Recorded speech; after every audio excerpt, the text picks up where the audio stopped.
नमक का दरोगा भाग 2। अफसर लोग उन पर बहुत विश्वास करते। नमक के दफ्तर से 1 मील पूर्व की ओर जमुना बहती थी।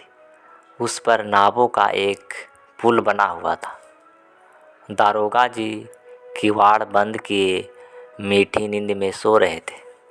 अचानक नींद खुली तो नदी के प्रवाह की जगह गाड़ियाँ की गड़गड़ाहट तथा मल्लाहों का कोलाहल सुनाई दिया।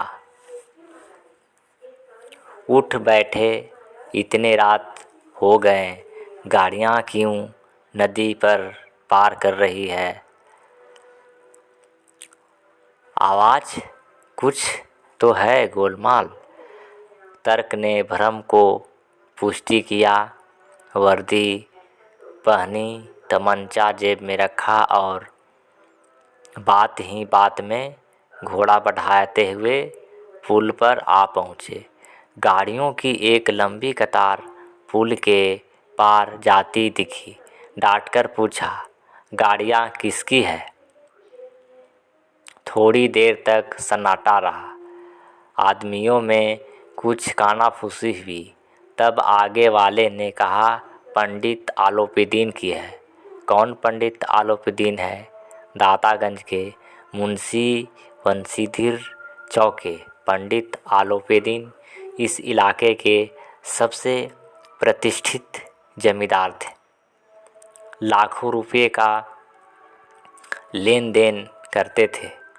इधर छोटे से बड़े कौन ऐसे थे जो उनके ऋणी न हो। व्यापार भी बड़ा लंबा चौड़ा था। बड़े चालू पुर्जे आदमी थे।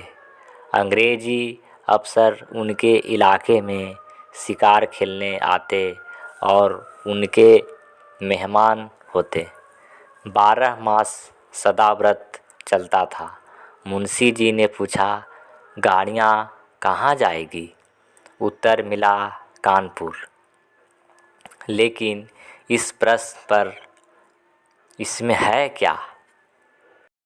सन्नाटा छा गया था। दारोगा साहब का संदेह और भी बढ़ा। कुछ देर तक उत्तर की बात वह जोर से बोले, क्या गूंगे हो गए हो? हम पूछते हैं इसमें क्या लदा है?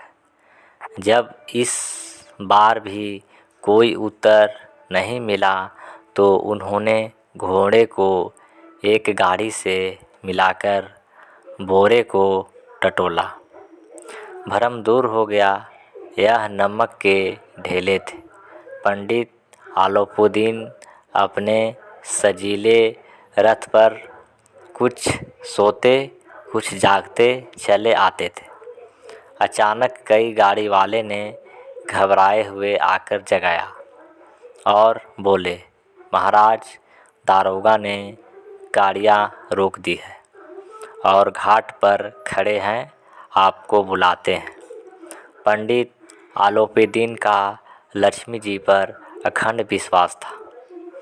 वह कहा करते थे कि संसार का तो कहना ही क्या, स्वर्ग में भी लक्ष्मी का ही राज है। उनका यह कहना यथार्थ ही था। न्याय और नीति सब लक्ष्मी के खिलौने हैं। इन्हें वह जैसे चाहती है नचाती है। लेटे ही लेटे गर्व से बोले, चलो हम आते हैं। यह कहकर पंडित जी ने बड़ी निश्चित से पान के बीड़ी लगाकर खाए, फिर लिहाज ओढ़े और दारोगा के पास आकर बोले, बाबूजी, आशीर्वाद कहिए, हमसे ऐसा कौन सा अपराध हुआ है कि गाड़ियाँ रोक दी गई है? हम ब्राह्मणों पर तो आपकी कृपा दृष्टि रहनी चाहिए। बंसीधर रुख आई से बोले, सरकारी हुक्म? पंडित आलोपीदीन ने हंसकर कहा, हम सरकारी हुक्म को नहीं जानते और न सरकार को। हमारे सरकार तो आप ही हैं, हमारा और आपका तो घर का मामला है।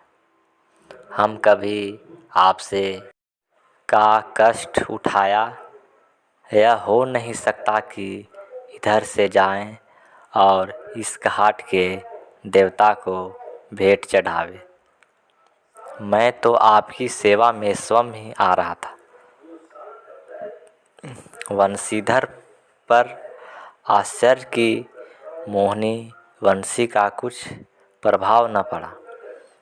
ईमानदारी की नई उमंग थी। कड़क कर बोले, हम उन नमक हामों से नहीं हैं जो कोड़ियों पर अपना ईमान बेचते फिरते हैं। आप इस समय हिरासत में हैं, आपका कायदे के अनुसार चालान होगा। बस मुझे अधिक बातों की फुर्सत नहीं। जमादार बबलू सिंह, तुम इन्हें हिरासत में ले लो, मैं हुक्म देता हूँ। पंडित आलोपुद्दीन स्तंभित हो गए। गाड़ी वाले ने हलचल मच गई। पंडित जी के जीवन में कदापि यह पहला अवसर था कि पंडित को ऐसा कठोर बातें सुननी पड़ी। बदलू सिंह आगे बढ़ा, किंतु रोब के मारे यह साहस न हुआ कि उनका हाथ पकड़ सके। पंडित जी ने धर्म को धन का ऐसा निराधार करते कभी न देखा था। विचार किया कि यह अभी उदंड लड़का है, माया मोह के जाल में कभी न पड़ा। अड़हर है, झिलकता है। बहुत दिन भाव से बोले, बाबू साहब ऐसा ना कीजिए, हम मिट जाएंगे। हमारा इज्जत धूल में मिट जाएगी। हमारा अपमान करने से आपको हाथ क्या आएगा? हम किसी तरह आपसे बाहर थोड़े ही हैं। वंशीधर ने कठोर सब्र से कहा, हम ऐसी बातें नहीं सुनना चाहते हैं। आलो मोदी ने जिस सहारे को चट्टान समझ रखा था, वह पैरों के नीचे खिसकता हुआ मालूम हुआ। स्वाभिमान और धन ऐश्वर्य को कड़ी चोट लगी, किंतु अभी तक धन की सांख्यिक शक्ति का दूसरा भरोसा था। अपने मुख्तार से बोले, लाला जी 1000 के नोट बाबू साहब की भेंट करो। आप इस समय भूखे सी हो रहे हो। वंशीधर ने गर्म होकर कहा, 1000 नहीं, 1 लाख भी मुझे सच्चे मार्ग से नहीं हटा सकते। धन और इस बुद्धिता, दृढ़ता और देव दुर्लभ त्याग पर मन बहुत झुझलाया। अब दोनों शक्तियों में संग्राम होने लगा। धन में उछल उछल कर आक्रमण करना शुरू की। 1 से 5, 5 से 10, 10 से 15 और 15 से 20,000 तक नौबत पहुंची। किंतु धर्म अलौकिक वीरता के साथ इस बहुसंख्यक सेना के सम्मुख अकेला पर्वत की भांति अटल विचलित खड़ा था। आलोपुद्दीन निराश होकर बोले, अब इससे अधिक साहस नहीं, आगे आपका अधिकार है। वंशीधर ने अपने जमादार को ललकारा। बदलू सिंह मन में दरोगा जी को गालियां देता हुआ पंडित आलोपुद्दीन की ओर बढ़ा। पंडित जी घबराकर 2-3 कदम पीछे हट गए। अत्यंत हीनता से बोले, बाबू साहब, ईश्वर के लिए मुझ पर दया कीजिए, मैं 25,000 पर निपटारा करने को तैयार हूँ। असंभव बात है, 30,000 पर किसी तरह से असंभव नहीं, या 40,000 पर भी नहीं, 40 लाख पर भी नहीं, असंभव है। बदलू सिंह ने इस आदमी को अभी हिरासत में ले लो, अब मैं एक शब्द भी नहीं सुनना चाहता। धर्म ने धन को पैरों तले कुचल डाला। आलोपोदीन